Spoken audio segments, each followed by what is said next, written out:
ये वीडियो आपने अपने बच्चों को साथ बिठा के देखनी है और उनको दिखानी है, और जिनके बच्चे हैं उनको शेयर भी करनी है। ये आपकी मेरे लिए एक फ़ेवर होगी। अच्छा जी, ये एक पेंसिल है और ये रेज़र है। एक दिन पेंसिल रेज़र से ये कहती है कि भाई मेरी खातिर तुम्हें कितना बर्दाश्त करना पड़ता है। उल्टा सीधा मैं लिखती रहती हूँ, यानी कि मैं बोलती रहती हूँ, और बदले में लोग तुम्हें घिसाते हैं, इतना घिसाते हैं, इतना रगड़ते हैं मेरी गलतियाँ सही करने के लिए, मेरी गलतियाँ मिटाने के लिए, कि रगड़ रगड़ के एक दिन तुम ख़त्म हो जाती हो।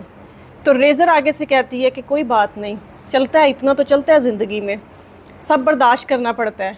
पेंसिल कहती है फिर भी मैं कुछ अच्छा करूं तो मेरा ही नाम होगा।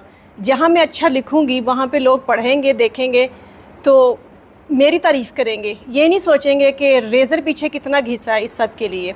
तो रेज़र ने कहा कोई बात नहीं, मेरा फ़र्ज़ है, मेरा बनता है। अब ज़िंदगी में मेरे बेटे, जो भी बच्चे ये बात सुन रहे हैं, ये पेंसिल आप हो, ये रेज़र आपके पेरेंट्स हैं। जो गलतियां आप करते हो अपनी ज़िंदगी में, आपके पेरेंट्स उनको सही करने के लिए अपने आप को रगड़ते हैं। आपकी अच्छी परवरिश के लिए, आपकी अच्छी इज़्ज़त बनवाने के लिए वो अपना आप ख़त्म कर देते हैं। इतना उनको घिसा जाता है ज़िंदगी में आपकी हर तरह की ज़रूरतें पूरी करने के लिए। लेकिन जब आप ज़िंदगी में फिर कोई अच्छा काम करते हैं, कुछ बनते हैं, तो नाम आपका ही होता है।